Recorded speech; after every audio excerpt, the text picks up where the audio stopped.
JSSC CGL विवाद पर क्या आखिरकार झारखंड के छात्रों की जीत हो गई है?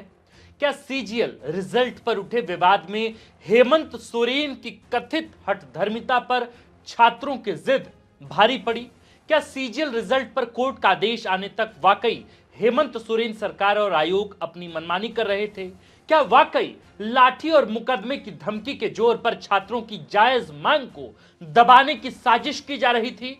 क्या हाईकोर्ट का हस्तक्षेप नहीं होता तो सीजीएल रिजल्ट से असंतुष्ट छात्रों की आवाज कतई नहीं सुनी जाती?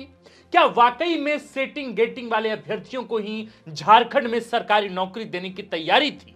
दरअसल आज सीजीएल के नतीजों को लेकर जारी खींचतान के बीच अभ्यर्थियों के लिए बड़ी राहत की खबर आई है। झारखंड हाईकोर्ट ने फैसला आने तक रिजल्ट प्रकाशित करने पर भी रोक लगा दी है।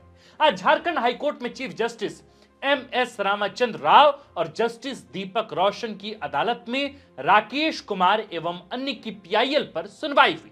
उन्होंने रिजल्ट पर रोक लगाने की मांग की थी। याचिका दाखिल करने वाले प्रार्थी का तर्क था कि सितंबर 2024 को आयोजित हुई सीजीएल परीक्षा में पेपर लीक हुआ है।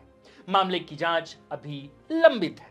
परीक्षा रद्द कर सीबीआई जांच की मांग की जा रही है। ऐसे में रिजल्ट प्रकाशित करने पर रोक लगाई जाए। इसी याचिका पर आज हाईकोर्ट में chief justice MS Ramchandra Rao और जस्टिस दीपक रोशन की अदालत में सुनवाई हुई। कोर्ट में प्रार्थियों की तरफ से अधिवक्ता अजीत कुमार ने बहस की, वहीं आयोग का पक्ष अधिवक्ता संजय पेपरवाल और प्रिंस कुमार ने रखा। हाईकोर्ट ने जेएसएससी सीजीएल परीक्षा 2023 का रिजल्ट जारी करने पर भी रोक लगा दी। कहा कि जब तक कोर्ट आदेश नहीं देता तब तक रिजल्ट न जारी किया जाए। कोर्ट ने हेमंत सरकार को भी यह निर्देश दिया है कि जेएसएससी सीजीएल परीक्षा में पेपर लीक होने के संबंध में दर्ज शिकायत पर परीक्षा संचालन अधिनियम 2023 के तहत प्राथमिकी दर्ज करें, जांच करें और रिपोर्ट दें। अगली सुनवाई 22 जनवरी 2025 को होगी। गौरतलब है कि मामले में राजेश कुमार की ओर से पीआईएल दाखिल की गई थी। आयोग की ओर से अधिवक्ता संजय पेपरवार और प्रिंस कुमार, जबकि प्रार्थियों की ओर से अधिवक्ता अजीत कुमार ने बहस की। गौरतलब है कि 21 और 22 सितंबर को झारखंड के अलग अलग जिलों में परीक्षा केंद्रों में जेएसएससी द्वारा सीजीएल की परीक्षा ली गई थी। अभ्यर्थियों ने पेपर लीक के आरोप लगाए। साथ ही यह भी दावा किया कि इस परीक्षा में गणित, रीजनिंग और कंप्यूटर को मिलाकर कुल 60 प्रश्न 2019, 2020 और 2021 के पूछे गए। सेंट्रल सीजीएल परीक्षाओं के प्रश्न से हूबहू मेल खाते थे। यह भी नकल का तरीका है। अभ्यर्थियों का दावा है कि उन्होंने पेपर लीक से संबंधित डिजिटल सबूत आयोग को सौंपे, लेकिन इसे नजरअंदाज कर दिया गया। वहीं आयोग ने 14 दिसंबर को प्रेस वार्ता कर इन आरोपों का खंडन किया। कहा कि अभ्यर्थियों ने जो सीडी उपलब्ध कराई थी वह सीडी ही ब्लैक थी।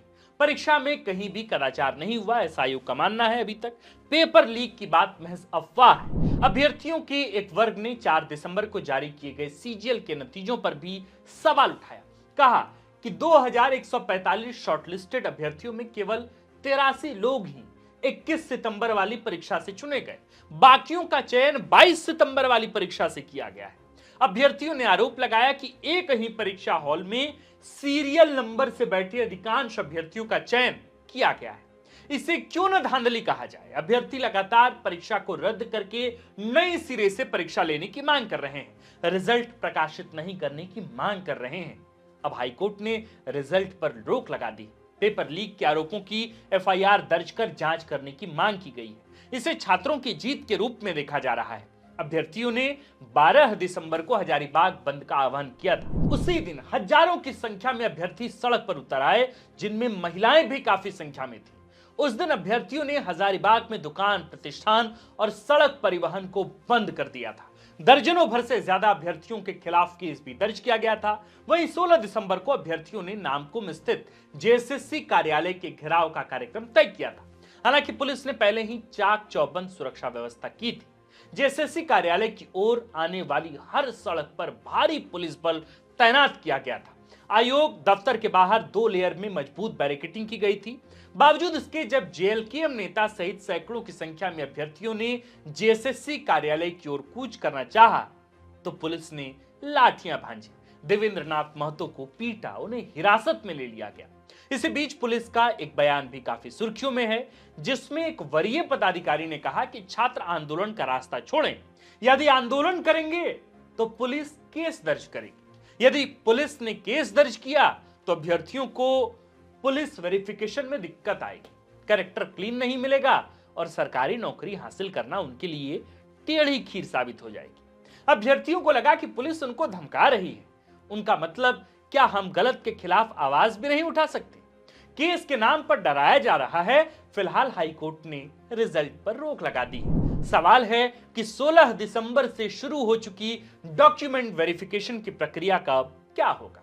सोमवार को कड़ी सुरक्षा के बीच अभ्यर्थियों का डॉक्यूमेंट वेरिफिकेशन हुआ है। हाईकोर्ट ने पेपर लीक के आरोपों की भी जांच का निर्देश हेमंत सोरेन सरकार को दिया। हालांकि सरकार ने सीआईडी जांच के आदेश दिए हैं, लेकिन अभ्यर्थी सीबीआई जांच की मांग पर अड़े हैं।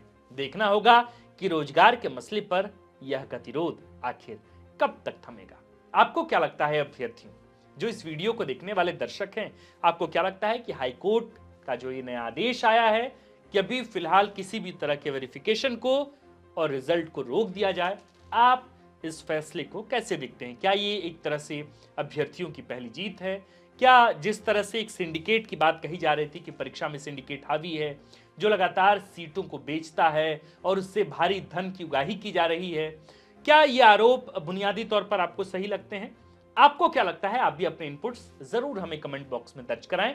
बाकी जैसे सीजीएल के अभ्यर्थियों, द फोर्थ पिलर आपकी आवाज को हर प्लेटफॉर्म तक, हर मंच तक पहुंचाता रहेगा। इस बात से कोई परवाह नहीं पड़ता कि वीडियो में व्यूज कितने आए, हमें उससे सब्सक्राइबर कितने मिले, यूट्यूब पर पैसा कितना बना। हमारा मूल उद्देश्य बस ये है कि हम झारखंड के पत्रकार, झारखंडी लोग अपने झारखंड के अभ्यर्थियों के लिए हर दम, हर पल, हर समय, हर माध्यम से लड़ते रहेंगे।